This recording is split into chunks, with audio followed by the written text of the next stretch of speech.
बिस्मिल्लाहिर्रहमानिर्रहीम। नाज़रीन इकराम, अस्सलामु अलैकुम वरहमतुल्लाहि वबरकातुहू। मैं इनका बेहद ममनून हूँ कि इन्होंने इल्मी मुज़ाकरा के लिए वक्त निकाला। इनसे गुफ्तगू का सिलसिला शुरू करते हैं। मैडम, सबसे पहले तो हमारे नाज़रीन को ये बताएं कि CSS है क्या? CSS stands for Central Superior Services। ये तो हर एक को पता ही होता है। मैं इसके प्रैक्टिकल एप्लीकेशन के पॉइंट ऑफ व्यू से ये बता दूँ कि ये हमारे मुल्क का अभी तक का सबसे ज़्यादा प्रेस्टिजियस एग्ज़ाम है। अभी भी ये वो एग्ज़ाम है जो कि हमारे इस सारे सिस्टम के बावजूद जिस पर हम भरोसा कर सकते हैं जी, जिसके बारे में हम एतमाद के साथ कह सकते हैं कि जी हाँ, मेरिट पर ही आप लोगों की एलोकेशन होगी। आप काम करें, आप स्ट्रगल करें, इंशाल्लाह ताला आगे से अल्लाह ताला ज़रूर आपको कामयाबी अता करेंगे। जब हम CSS क्या है की बात करते हैं तो इसके अंदर हम इसके रूल्स की बात करेंगे। रूल्स एंड रेगुलेशंस क्या है, इसकी एलिजिबिलिटी क्या है, क्या क्राइटेरिया है, इसमें आपके एज लिमिट क्या होनी चाहिए, यही सारी बात जी। इसमें क्वालिफिकेशन, जी बिल्कुल, मैं इन्हीं के बारे में आपसे बात करूंगी।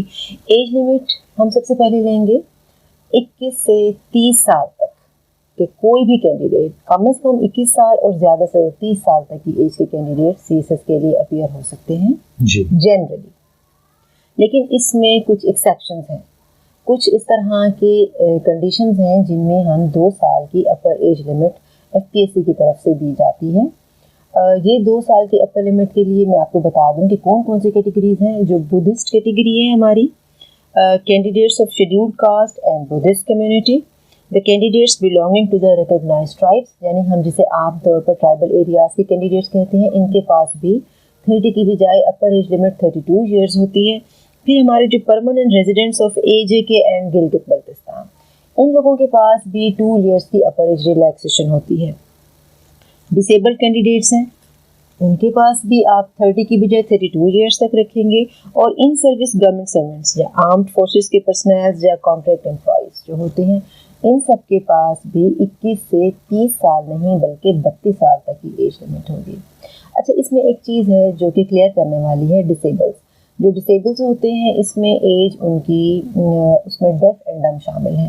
डिसेबल कोटा में डेफ एंड डम शामिल हैं, इनके पास होगा।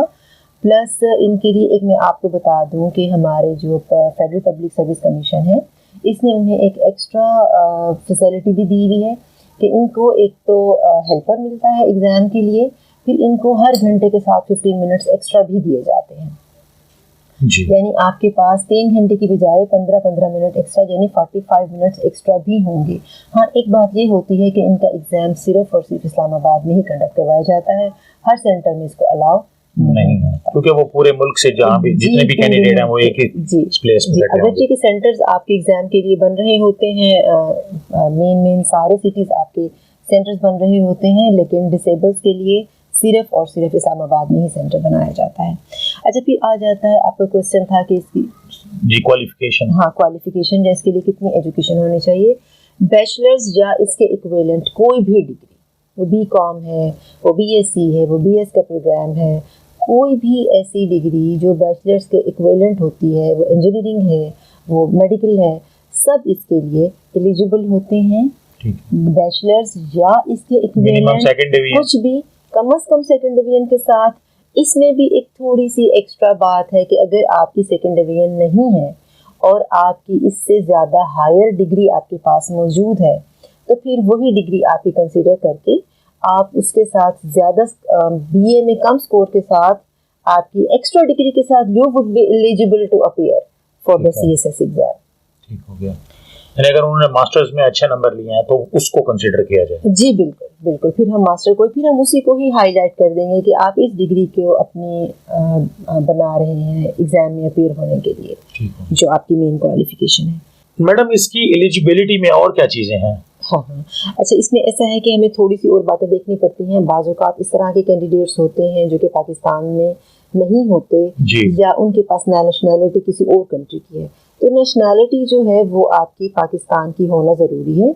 आपके अपने एरिया का डोमिसाइल, जो कि आमतौर पर मुख्तलिफ कैंडिडेट्स का पंजाब से बिलोंग कर रहे हैं तो पंजाब का, मुल्तान से हैं तो मुल्तान का डोमिसाइल होगा, मीन्स आपका डोमिसाइल भी वहीं पे। सिटीजन्स ऑफ पाकिस्तान आपको शो होना चाहिए कि जी। You are a citizen of Pakistan. बाकी उसमें आपका जो अप्लाइंग के लिए प्रोविंशियल रीजनल कोटाज या domicile certificates of the respective region is required. यानी अगर कोई आजाद कश्मीर का है या गिलगित तो बल्तिस्तान का है, चूंकि उसमें रिलैक्सेशन मिल रही है, उनके पास रिलैक्सेशन भी है, इसीलिए आपको अपना इसी तरह जो रिलैक्सेशन के लिए दीगर डिपार्टमेंट से आ रहे हैं तो वो भी अपना एक उसका प्रूफ देंगे। जी बिल्कुल बिल्कुल इसी तरह से होगा। जी अच्छा मैडम, इस सब्जेक्ट्स के हवाले से कोई गाइड करें हमारे स्टूडेंट्स को। हाँ जी बिल्कुल, सब्जेक्ट्स की डिटेल यूँ है कि इसमें आपने 1200 मार्क्स का रिटन एग्ज़ाम क्लियर करना होता है। इससे पहले मैं आपको ये बात बता दूं कि इसमें आपके मेनली 4 स्टेप्स होते हैं। The first step and the most important step is of your written examination. Written exam में आपने 1200 मार्क्स के पेपर्स क्लियर करना है।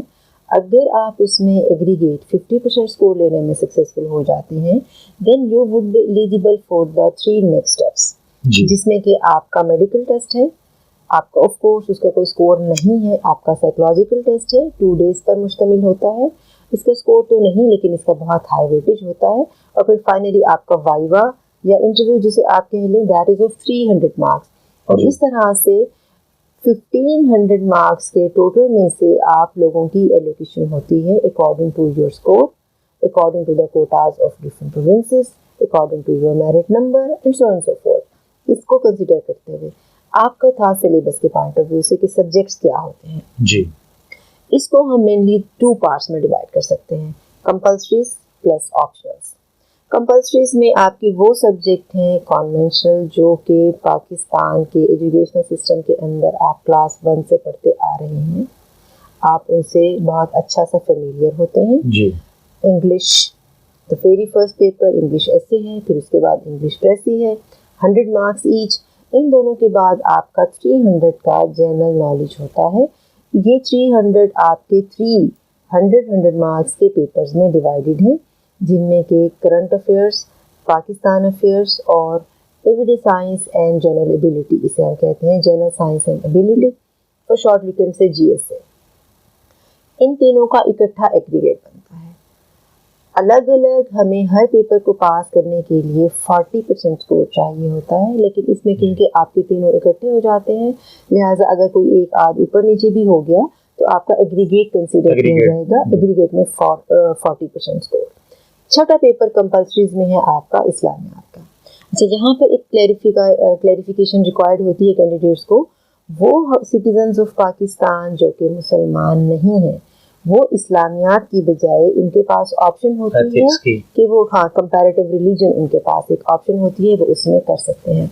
बाकी सीएसएस में आपके पास कोई ऑप्शन नहीं है, उसमें आपने हर पेपर को इंग्लिश में ही करना होता है। जी बिल्कुल मैडम, कंपल्सरी सब्जेक्ट्स का तो आपने माशाल्लाह बहुत अच्छे अंदाज में हमारे नौजवानों को बता दिया।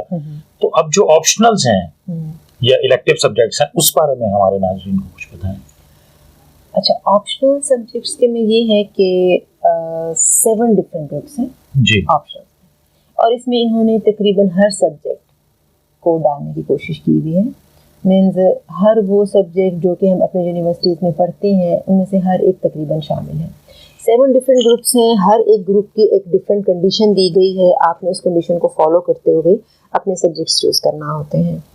इसमें ये है कि आपके पास अकाउंटिंग, इकोनॉमिक्स, आपके पास history, languages, social sciences, natural sciences, law के सब्जेक्ट्स, ये सारे डिफरेंट ग्रुप्स में हैं। ग्रुप्स को इस तरीके से डिवाइड किया गया है, हर एक ग्रुप की अलग कंडीशन देते हुए कि फर्स्ट टू ग्रुप्स में से आपने 200 का लेना होगा इन केस आप इसमें से कुछ सेलेक्ट कर रहे हैं। जो रिमेनिंग 5 ग्रुप्स हैं उसमें से हर एक ग्रुप में से आपने 100 मार्क्स का कोई सा सब्जेक्ट चूज करना होगा, और इस तरह से इस चीज़ को देखते हुए आपने टोटल 600 मार्क्स के सब्जेक्ट्स उठाना होते हैं।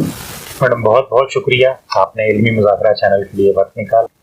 आपसे दरख्वास्त है कि इस वीडियो को ज़्यादा से ज़्यादा शेयर करें और चैनल को सब्सक्राइब करें और बेल आइकॉन का बटन लाजमी दबाएं ताकि हमारी नई आने वाली वीडियो आप तक बआसानी पहुंच सके। इसी के साथ अपने मेज़बान इफ्तिखार अली गिलानी को इजाज़त दीजिए। अल्लाह हाफिज़।